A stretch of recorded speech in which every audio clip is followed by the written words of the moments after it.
Mukulikeyo episode ndala Karibu Tena and Sabwana.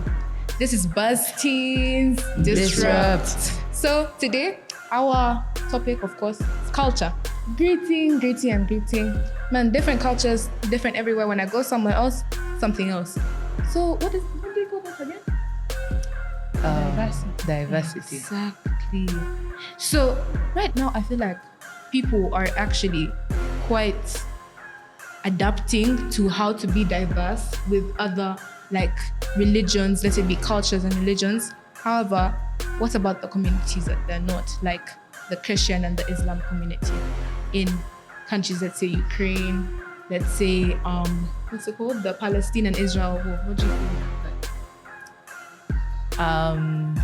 What do I think about that culturally or worldwide? So basically how I think about that is that in a manner, the way culturally the men are being pushed, to like protect the women, like they can't protect themselves or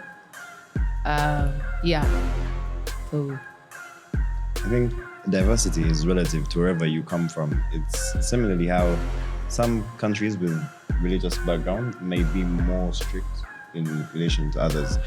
Personally, while I was in Turkey, they practice Sharia law, and Sharia law it depicts that a thief, once has stolen, he must lose his hand in repercussion. And in Christianity, it's sometimes an apology, compensation, or a pat on the back. So it's just relative to where you come from, and diversity should be welcome according to the culture. So actually, on the Sharia law thing, do you actually think that that's helped the theft rates like to decrease? And do you think that should be adapted to like us now? Because honestly, if I go into UPDF, is it? The Uganda Police Department and ask them, what are your theft rates or anything? Should they introduce Sharia law to our country as well? Because I've gone to Dubai and I can leave my phone on the floor and I come back next second and I find it there. Whoa, way, downtown. I leave that phone on the floor. It's gone. They don't even leave for you the SIM card. They'll take it with the money that was inside the phone case and they'll leave it. So do you think they should actually bring it here? I think personally, I do. As a Stoic, I think it's important to have strict barriers on everybody. It's effective. Honestly, when I was there, I was left in the store alone with hundreds of thousands of dollars of merchandise, and he came back and found me and everything was okay. So I think it's tough, it's strict, and sometimes it might not be welcome, but it's important. Dictators are not liked, but sometimes they're effective. They get the work done and they get the country where it needs to be. But this thing of, since now, if we introduce that law, what do you think, let's say, the Baganda could say, or like Mutoro would say in our country right now? He'd be like, have mercy on them. But aren't we the same people who ban people on tires? So should cutting off a hand be more effective? Could I say something? Oh, sure. I think it's just because I've had my tribe and all that. But like banning people on tires isn't anything like culture or anything to do with tradition or nothing like that. When people are enraged together. You can't sit down and say that a thief is being burnt on the road or a rapist is being stoned to death, and those are all Bagandas. They rage like that. No, it's just like general. But it's a culture indigenous to the region. Yeah. It might not happen in the States, it might not happen in South Africa, but it's common to Uganda, so it's a culture cultivated within Uganda. So do you think people outside Uganda are saying that it's Ugandan culture to beat a rapist on the road? I don't think that's what they say. It's really just how the country is oriented. It's similar to how in some countries every state might be considered its own, despite it being a city. In Uganda we have several states under the name of district. And in some countries, every state has its own governance and laws vary from place to place. However, culture cuts across every state. Despite, in my culture, it's not acceptable for men or women to be out of the house by 6 p.m. However, in Kampala or in central Uganda, it's very acceptable for anybody to be out at whatever time, as long as they accomplish what they need to do. So it's sometimes it's just indigenous to the region of wherever you are. Okay, man, let me just go off topic. Yeah. So, in my culture, I have to go and like be given cattle or something, and then conjurer type. But honestly, I don't want to do that. I don't have that energy. Like, is it a must for me to do it? Because when I look, what are you doing? You're receiving. What are you doing? Your family Like receives conjurer, cattle when you and go, you whatnot, bride greet- price and You greet. Okay, and basically. then you wear Holland Mushanana Gomesi, and then is it really necessary? Is it something that we should carry on? Like, you know that bride price, I've gone out of the country and many people don't even do bride price anymore, do they? Like, not if anyone's actually thinking about, oh, he has to pay me 300 cows because I'm a virgin and everything. Like, Well, it's the least he could do to like say thank you to your parents for giving, Yeah. for giving you his Yeah. hand, your hand in offering to be married to him for the rest of his life. It's just a thank you. You don't have to do it. Okay, in culture in Uganda he does. Yeah. But like outside they find that if you've appreciated and you've given me your daughter, it's their love, it's their business. I don't need to get you a reward because it's between me and her. But like in Uganda, it's known that I produced my child, I took time to groom her to be who she is today. So you deserve to say thank you for helping me find you a perfect girl. Can I also pitch in? The I feel the same way she does about the conjurer part, because in my culture, basically my mom is not allowed to attend my own conjurer. And I've seen it in other cultures. The mom is the one who actually is supposed to attend, is supposed to be there with the bride, is supposed to hand her over. But like, why is it that we can't apply that? Like, is it also a must that we must stay with that rule of the conjurer must be there? or maybe, you know, like how we get something from something. You know how the Bantu are? They don't exactly stay with one thing, but they get it from someone else's culture and everything.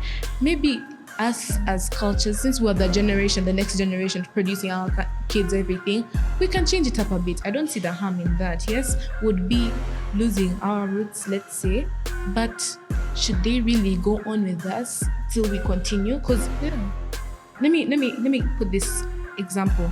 Remember this, I think a tribe in Karamoja or something, but the gender mutilization. Oh yeah, the FGM. female Yeah. circumcision. So mutilation. So since we know that it's not good and we're not comfortable with it, it means that we can make the change, just like how we made the change for them. It might not be exactly effective and everything, but since it's made, it can be carried on. Now everyone knows. Well, now I feel like ours is a different case scenario. Then it was cutting off piece of their private parts, whatever that was. That's understandable. That needed to be changed. It doesn't have to, but like it was something worth fighting for.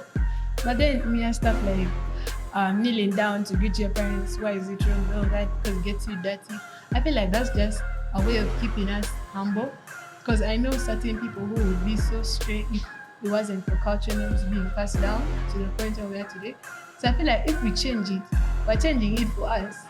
And we're feeling the temporary contents of us being happy. We're not doing all this, we're not going for the conjurers, we're not being all messy with our marriage. But then our children. Imagine your child isn't as well mannered, as well brought up as she would have been if we were following the culture norms which are passed down from our somewhat strict great grands. To like pitching in what she's saying, yeah. Like basically, if we remove some of these traditional customs, yeah, for you, take you yourself as an example, would you still be brought up? Because as I see it, some of these cultural traditions actually help in the upbringing of children, especially when it comes to the way you treat your elders according to traditional customs. Like you yourself as a person, would you see some children being brought up as respectful people if some of the traditional customs weren't there? It depends. Personally, I don't think culture should change. You know, sometimes you look at the outside world and you think, maybe if I got that, it would be good. Yeah, sometimes you think the cultures that are highly disciplined into working out and so on, and that would be good for your society. But it's hard to administer. It's hard, and you don't know what change it comes along with. Because personally, back to bride price. If it's the mother of my kids, my wife, my partner, come on. If they told me 1,000 cows, 10,000, I would pay them, because no, this is the thing. I've traded. It's not a trade, but it's this is a life commitment, and I've gotten somebody that I can commit to, share my life with, and it's so much. It's not just a person. It's not a transaction, but it's a token of appreciation. Do you think this could be appointed to people so that they can actually stop divorce rates? Because that could help. I'm saying this off like general thingy. If those people were to lose something, exactly. I feel like, you know how there was such a high price attached to marriage and companionship. If you had something to lose, you value things more and you're more willing to make it work. Yeah, I feel like marriage is tough. It's one of the toughest commitments there is, even though they paint it to be rainbows and sunshine. It's more than just that, and with raising mental health issues and so on, it's really tough. However, sometimes the procedures you underwent to acquire somebody will teach you better. Yeah, because sometimes in that process, that whole entire process of courtship, you should know that this is the person I want to spend my life with, and she's not going to cut it. Yeah. Some people treat marriage like a one-time type of situation, or like a what's it called? Hit and run.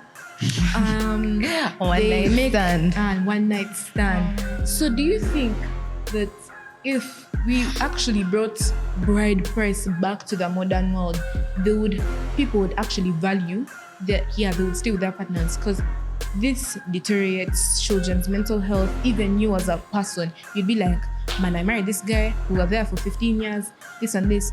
If you lost your 100 cows for a lady, you're going to leave her for over your 100 cows, and you can't take them back. Remember, you can't take those cows back. Yeah, then that means you're not basing your relationship or your marriage on the love you and her have. You're basing it on the cows you pay. So you're not gonna view her as your partner, as your mistress, or him as your husband, as your whatever that is. You're gonna view you're gonna view her as the 1,000 cows I pay. So if you're like saying, I'm gonna stay in this for the 1,000 cows. Those 1,000 cows weren't easy, so I'm not letting her go. So you're no longer viewing her as someone who you're gonna tell everything, turn to, a shoulder to cry. You're viewing her as the 1,000 cows you paid her father. That doesn't make the relationship very effective. At the end of the day, yeah, when I'm with you almost every day, I'm going to actually kind of warm up. Honestly, let me say, man, factors. Let's say I inbuilt as a man.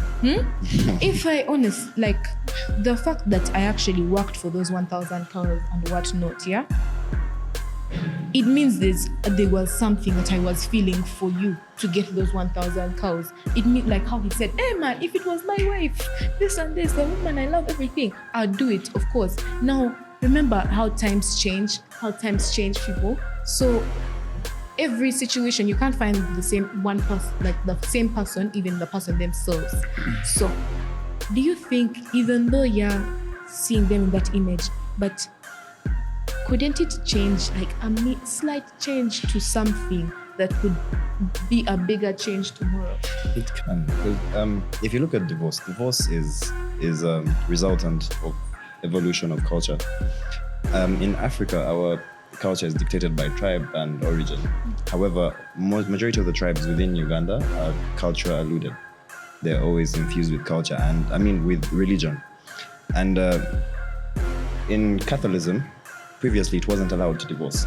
Up until Georgian England, when it was decided that Protestantism should come up because the king should be allowed to divorce because he felt his wife was not sufficient because she couldn't deliver. So it's really things like that changed. It's you were colonized, but you have a choice. You can always return. You can always go back home. It's tough when you look at things like boomerang parenting, but the door home is always open. The issue is that everybody thinks that life is light now and it's failure. Like failure is open. It's not. If you marry, it's a one-way ticket. You don't come back. You go. You've fought. You've chosen. Die with it. But like there's reasons as to why you can't stay with like a certain partner. Like for example, some culture says you're allowed to leave your wife if she can't give back. you're allowed to leave your husband if he has intercourse with another female while in a relationship with you. Now, things like that are inevitable. Like, you can't find reason to stay when you're being treated awfully, and because it's gonna impact you, impact your children, impact the people after that. Now, with all that negativity and like hate. can I just pitch in? Yeah. So this takes us back to the culture thing, where some traditions actually you're not allowed to see the person that you're going to marry until the wedding day. So now, basically, some families don't do background check. So it comes to the wedding day, you pay those 100 cows, man. You go there and then you end up reaching the woman can't give birth, and it leads to divorce. So it also brings that type of, was this really necessary? Like the cultural part of like, I had to see her first at least, or you get bored of the woman. Like the problem is, I think the problem is Africans. Africans have too much kajanja. At a time, at a time, Africans, you're allowed to marry as you wish, and there was options. If you want the one who gives birth, at least you could cook. I think if you look at it, sometimes a lot of our values have been lost, like respect. In my father's house, it clocks 5, don't come. Just stay, because he's in the house having tea. So right now in Kampala, we have, in recent years, we have some of the best nightlife in Africa. And it's interesting because a lot of the people participating in nightlife are below the age of 18 or 21. That's crazy. Who is your father? How? Yeah. So you understand what the West has brought to Have you us. ever seen people jump like- fences? But like, yeah, the West has done some good to our culture, because then, you know how messed up like the whole concept of having like religion and all that stuff was, like the ATR and all that. How someone is so serious worshipping a pot or getting cowrie shells and shaking them for people and saying, once you do this and that, that's your good. That's your good. So when the Western people, like everyone was full of ruckus. You didn't even know, what am I getting from this? Okay, this little god has seen me, like the cowrie shells gods, no. Like the cowrie shells gods have seen you, now what? Okay. So guys are so chaotic and they were free to do any bad so because what's the punishment? But when the Western people came, they came and spread the Jesus, the God, the everything. So now people kind of had some sort of rule in their life. Like they knew that if I go and kill someone, the Bible says do not murder. So the murder, they said, reduced. They say, okay, I can't steal from my neighbor because the Bible says in the 10 Commandments, don't steal from your neighbor. So that chaotic part also kind of fell off. So I feel like the Western thing kind of brought like the Christian tradition, like shine more light on it, and like stuff became less ruckus. But you know, at the end of the day, we also like, I feel like also with the marriage situation, yeah? Mama, Titus, wouldn't you be married to 7 wives? With like 12,000 children and like Mama, Yeah, because wouldn't I be me? Let me tell you, me, I've been a planned marriage. You guys. So I feel like the Western world has brought actually good things to us, but how are we going to carry on our roots back home? Because yes, if we keep on following with the trend, we're going to get lost. Just like you said, like one of you guys said, if we didn't have this culture, do you think would actually give the respect that we give to, let's say, adults? Do you think would actually, like this, me are kneeling down now, me personally? Yeah, it's irritating, it's bothering, and my clothes are getting dirty. Oh, what? But like now I have a sense, like I censor, like, oh yeah, this is my adult, this is my grandma, this and this. But some people don't even know that. No offense, but like some people don't know that at all. Okay. Sure, it might be, I think what the impact of Western culture might be great, but if you look at it in these 3 aspects, the economy, family, as well as marriage, it's a bit tricky. Traditionally, in Africa, our economy was based off barter trade. Barter trade is a system that allows members to exchange items. In capitalism, it's exchange for money for a good. In barter trade, nobody loses anything. If I want a cow from me, I would give you 5 goats. Yeah, that makes sense. It's a fair trade. Yeah. And that's the thing. Everybody in society benefited from a trade. Everybody was encouraged to work. But sometimes it's really, let me sit around and wait for my boss to give me money. And you get, it's where we fell out of the sense of contentment. In African society, we were so content because, at the end of the month, I can have my matoke, I'll have my chicken, and it's vibes, yeah? But right now, it's not the case. Sometimes, fuel is 6,000 a liter. It's tough. You get, and alcoholism and all these things. So, you can't really say Western culture has been great, but there's been so much it's pulled us backward. Man, anyway. But Taibah International culture is pretty interesting. Like there's a lot of things we've learned that who was gonna teach us? Who from Africa was gonna teach us? Like these people have brought some intriguing things, very corruptive, very disruptive, but they've made life lighter. Maybe I Light. got tired of school at P5. So, honestly, I don't know how to speak Luganda, but Jabba Sibula. Bye. You can hit us up on all our social media platforms. Buzz Teenz T56. On the comment section, please leave for us anything that you want us to talk about. And yeah, we're at Taibah International School. This has been Buzz Teenz Disrupt. Bye.